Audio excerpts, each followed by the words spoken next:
Okay, let me start this video off by saying something that we definitely need to keep in mind throughout this lesson. In the previous lesson, we discussed adding and subtracting radicals. Now, adding and subtracting radicals goes by a completely different set of rules than multiplying and dividing. For adding and subtracting, your radicals have to be like radicals for you to combine them in any way, shape, or form. So, yesterday we saw things like 3 square root of 7x, plus 5 square root of 7x. And because those two terms had like radicals, they're both the square root of 7x, we could combine them, of course, to make 8 square root of 7x in that case, However, if I had something like, let's say it was 4 square root of 7x plus 9 square root of 8x, you have to realize, that these are not like radicals, so I cannot combine them in any way, shape, or form. That would be a simplified, well, you can make an argument it's not simplified, but that's pretty much as simplified as it gets. You cannot combine two terms together. Okay, now when we talk about multiplying and dividing in this video, it's completely different than that. When I multiply two terms, they don't have to be like radicals. I can just multiply them together, and it's fine. Okay, so try not to confuse those two. In the future, when you go to add and subtract things, keep that in mind that if you go to add and subtract something, they have to be like radicals for you to combine them. But that does not necessarily apply to multiplying and dividing. Okay, so let's multiply and divide. One thing I want to point out as well before we multiply anything here is don't simplify it first. It's kind of, in some cases, it's probably your benefit to simplify it first. And we'll see throughout some of these problems, but simplifying first is usually kind of irrelevant because when you multiply together, you'll probably simplify the results of that anyway. So might as well just save all the simplifying until after you multiply, rather than having to do it twice, if that makes sense. Let me just do an example. We'll sort of see what I mean. So here I've got the square root of 8 times the square root of 6. I'm going to multiply these together. Now when I multiply these together, keep in mind anything that's on the outside of the radical will combine with what's on the outside of the radical. Anything that's on the inside will combine with what's on the inside. So the square root of 8 times the square root of 6. Remember, this is pretty much the same as that one rule where if I have the square root of a times the square root of b, I can combine them in the same radical. Square root of a times b. So in this case, it's like the square root of 8 times the square root of 6. That could be the same as the square root of 8 times 6, which of course is the square root of 48. Right?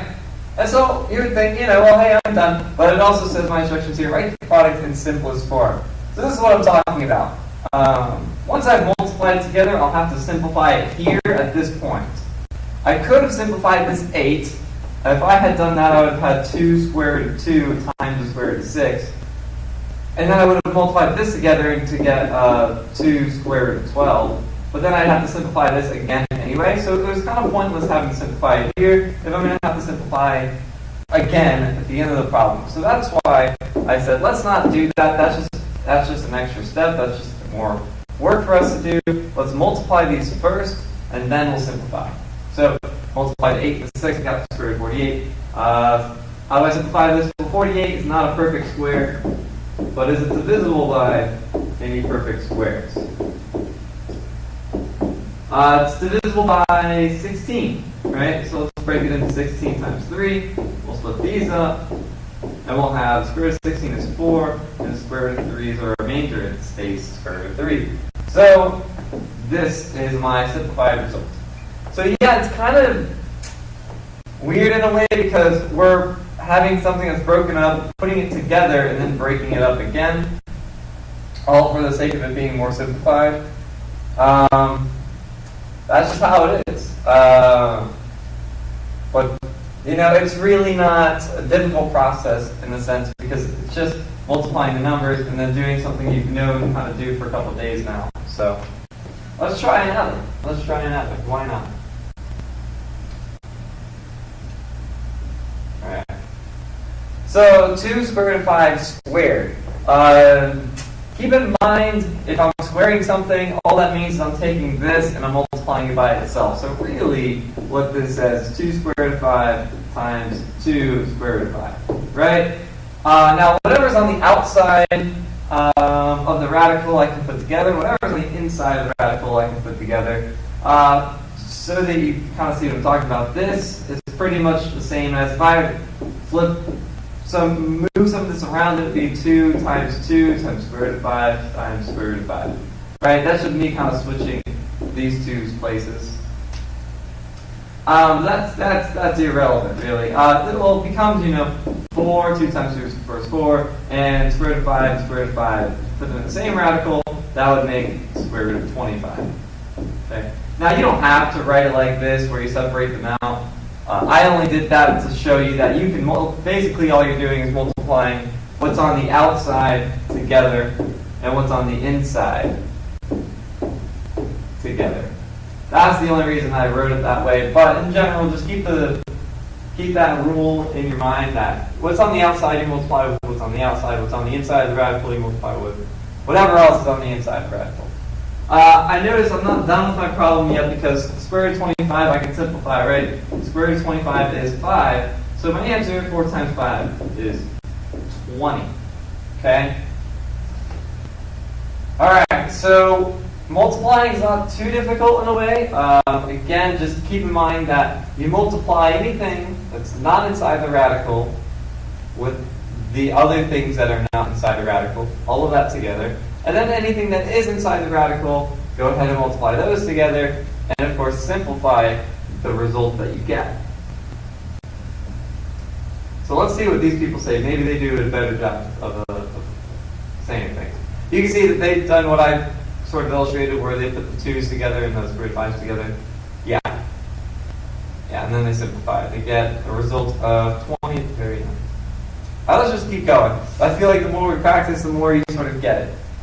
So here we've got the square root of 3y and the square root of 12y. Remember, so everything here is inside a radical. So the 3y I can multiply with the 12y. Remember that rule, right? It's in separate radicals, right? It's the same as if they were in the same radical. So I'm going to do that here. I'm going to put all this in the same radical, 3y times 12y, and multiply these together to get 36, square root of 36, y squared. Right? Because y times y makes y squared. So there, got it. I've multiplied them together. Now all I got to do is simplify it. So let me break these two things apart. We'll do square root of 36 and the square root of y squared. The square root of 36 is 6. That's a perfect square. How convenient. And the square root of y squared is y to the first, which is y. So my result here is 6y. Not bad.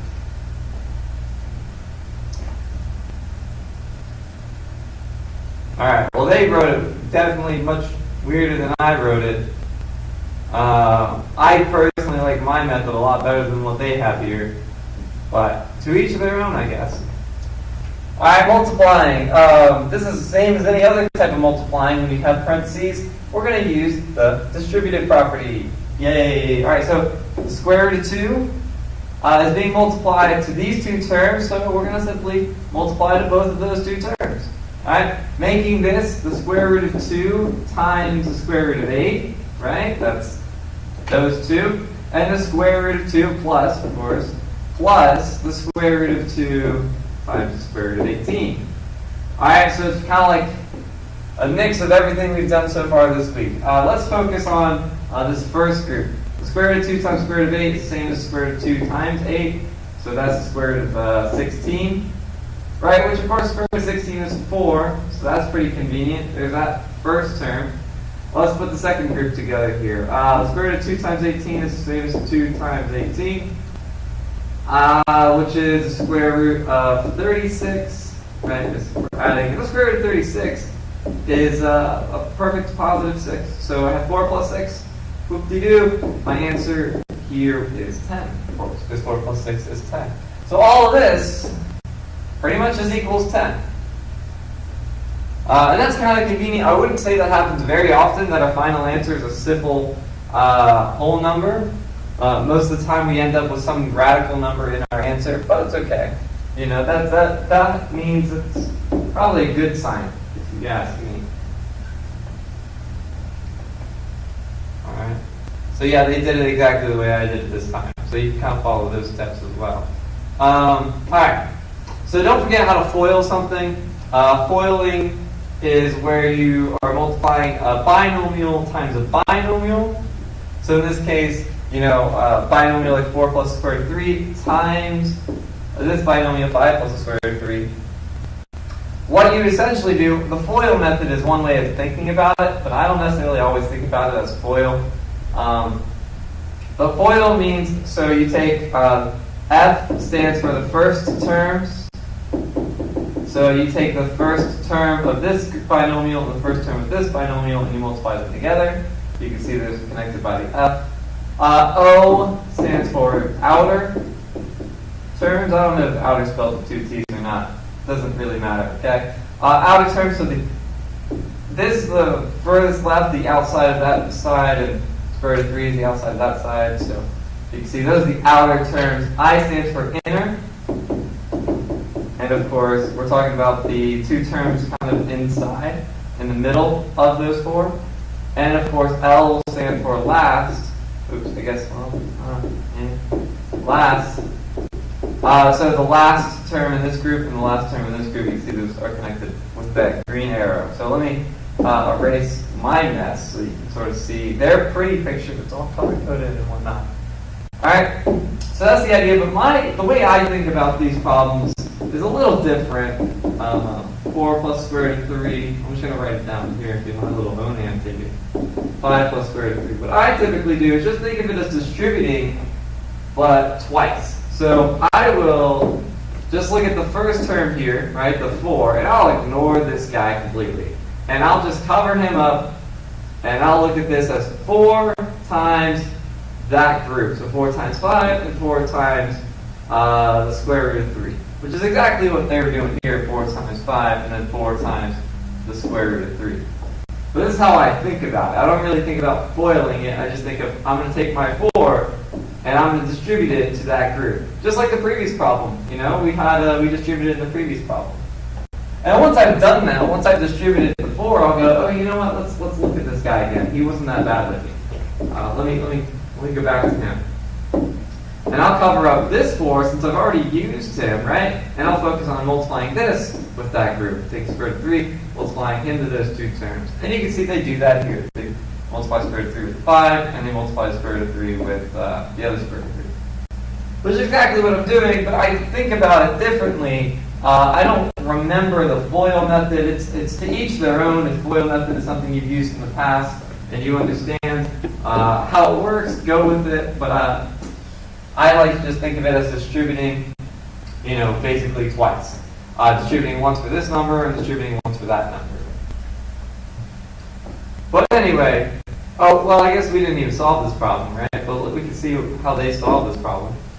4 times 5 is here. You can see we'll get 20 from that. 4 times the square root of 3. 3 times the square root of 5, which they bring us 5 times the square root of 3, which is how you should write it. And then the square root of 3 times the square root of 3. So when they simplify this, we'll get 20. These 2 terms are like radical terms, so I can indeed combine them because they both are square root of 3 terms. So that would be 9 square root of 3. And this would become the square root of 3 times 3, making that square root of 9. So we'll have 20, 9 square root of 3, and the square root of 9. That's actually going to be 3 though. So we'll have 20 plus 9 square root of 3 plus 3. And notice now, these are like terms, so we can combine them, making this 23 plus 9 square root of 3. Alright, I'll erase it, and we'll see how they do it. They just write, oh, okay, there we go. Yep, they went ahead and simplified that all the way down. Remember, they got square root of 9 here, or I guess the square root of 3 times 3, which becomes the square root of 9, which is 3. And then combine those like terms. So let's try one of our own, shall we? Let me use a different color, because why not? Alright, so again, I like to think of it as distributing twice. So let me ignore this and focus on distributing 3 to this group. So 3 times 2. And then I got a plus sign here, which means that's a positive square root of 8. So 3 plus 3 square root of 8. Positive 3 and a positive square root of 8 means this number will be positive, so that's why I put a plus sign there. Alright, so that's the 3 being distributed. And I'll simplify that in a bit. But let me go ahead and finish this off. Let me now look at, since I've already distributed the 3, let's look at this negative square root of 8. And let's multiply him to these two terms. So I'll have negative square root of 8 times 2. Now, I've written it this way, but really what I should do is, typically we write whatever not in the radical in front of the radical. So let me do that. Let me rewrite this as, put the 2 in the front. So 2 square root of 8. Okay, that was just me flipping the numbers around because, again, we typically write what's not inside the radical in front of the radical. All right, so that was the square root of 8 times 2. Now I'll do the negative square root of 8 times the positive square root of 8. So negative square root of 8 times the positive square root of 8. All right, so now let's work on simplifying this. 3 times 2, that's 6. 3 times the square root of 8 minus 2 times the square root of 8. These are like radicals, so let's combine them. That's going to be, this doesn't always happen. You don't always have like radicals here. But in these problems we did. 3 minus 2, that would just be a positive 1 square root of 8. Here, this would become a minus, keep in mind this would be, let me do a little bit of side work here. The square root of 8 times 8, which is the square root of 64, which the square root of 64 is 8. So this will be minus 8. So I've got 6 plus the square root of 8 minus 8. And of course these here are like terms, so we can combine them. 6 minus 8 is negative 2. So we'll have negative 2, and then we'll just bring down the plus square root of 8. Alright. Hopefully you sort of followed along there. I mean, it's all stuff that you've done before. However, you know, the thing is, it's obviously mixing and matching so many different things. It's mixing up your rules of multiplication, your rules of adding and subtracting. It's mixing up a lot of different things. Rules of simplifying. All those things come into play here, and you have to make sure you understand the differences and when to use certain things and how to do certain things. You certainly need to be very, very careful of that. All right. See, they get the same result that we got. Oh, I guess I forgot to do that. Yeah, the square root of 8, that's good, but it's not simplified. So square root of 8 is actually square root of 4 times 2, right? 4 is the perfect square. So you would have the square root of 4 times the square root of 2, making this 2 square root of 2. So yeah, you really should have your final answer is negative 2. Come on, where is it? Plus 2 square root of 2. I overlooked that. I was thinking too much about trying to explain how to multiply. But yes, good catch, Mr. PowerPoint. All right. So the last thing I want to talk about today is simplifying the quotients. So I haven't mentioned this since day 1, but of this week. But we cannot, remember, we wrote down 3 conditions that simplifying a radical would have to meet. 1, there's no perfect square inside the radical. 2, there's no fraction inside the radical. And 3, there's no radical in the denominator. So now here, I'm looking at the square root of 11 and the square root of 3. And I'm thinking, well, if I need to simplify this, then, you know, I can't simplify the square root of 11 any more than that already is. Right? The square root of 11, of course, 11 is not a perfect square. As you see, I'm writing all the perfect squares down, or at least some of them. 11 is not a perfect square, and it's not divisible by any perfect square either. So the square root of 11 is as simplified as the square root of 11 gets. And the same can be said about the square root of 3. You can't break the square root of 3 up and simplify that anymore. So what's the issue here? Why is it not simplified? Well, because rule number 3 that we wrote on Monday was we can't have a square root in the denominator. So how do we get rid of it? Well, it's really not that difficult, but it is sort of new. And because it's new, it's definitely going to be something we gotta take our time with.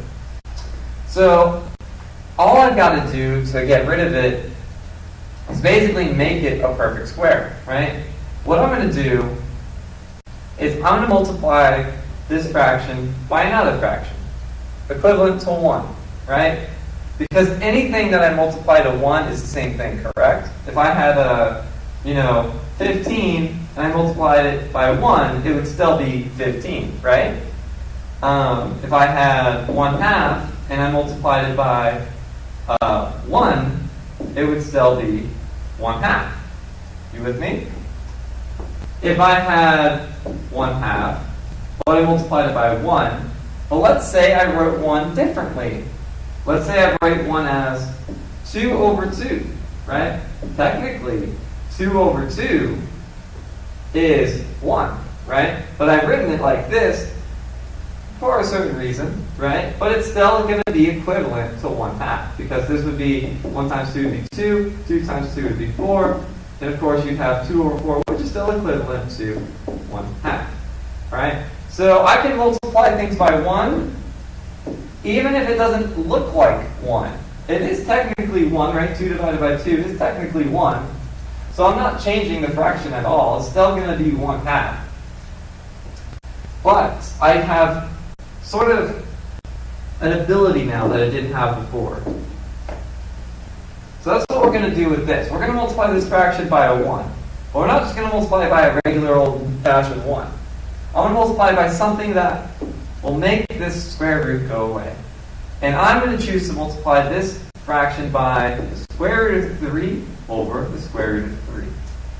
Now, of course, the square root of 3 over the square root of 3 is 1, because it's the same thing, right, divided by itself.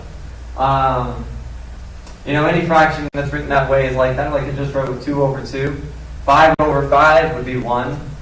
22 over 22 would be 1. If it's the same thing on top as it is on bottom, it equates to 1, because, right, the square root of 3 goes in the square root of 3 one time. So what's the purpose of this? Well, let's find out. Let's multiply the top together. I have the square root of 11 times 3, right? Just putting those in the same radical. And on the bottom, I have the square root of 3 times 3. And some people here might see where I'm going with this. This would become the square root of 33, and this would become the square root of 9. Now, look, I've made that a perfect square, which means I can simplify it, and it won't be a radical anymore. So the top is still the square root of 33. I can't simplify that anymore. But the bottom is now a regular 3. So this is my simplified fraction. So multiplying it by 1 is tricky, but it's really not that tricky, because most of the time you can just multiply it by that number there, right? Because anything multiplied by itself is a perfect square. So if I multiplied it by itself, I'm going to make it a perfect square. So it's really not too tricky. They're easy. Sometimes there are better approaches, but that's the one that will work every time. So here, if I want to multiply this by 1, I apologize for this video kind of running a little long. If I want to multiply this by 1, I'm going to choose to multiply it by the square root of 5 over the square root of 5. Because that's going to make the bottom a perfect square. Of course, this fraction is still equivalent to 1, so I'm not changing the value of what I started with, but I am going to make the bottom a perfect square. So this would become the square root of 13 times 5 over the square root of 5 times 5. Making this, I don't know what 13 times 5 is. What is that? 26, 52, 65, I don't know. I'm going to skip ahead of you a little bit. Yes, okay, cool. So it's the square root of 65. Right, and this would be the square root of 25. And of course, that's a perfect square. We have the square root of 65 over 5. And sometimes you have to check to see if there's anything else you can simplify. Like this top part, the square root of 65 looks like it could be simplified, but I already know it can't be, because it's not going to be divisible by 4, 9, 16, 25, 36, 49, etc. It's not divisible by any of these. You can try it in your calculator, but it won't work. So that's as simplified as it's going to get. That's going to be my answer. Alright, so that's going to be it for this video. It was kind of long, I apologize, but I hope it helps. I will see you when we solve radical equations tomorrow. Bye-bye.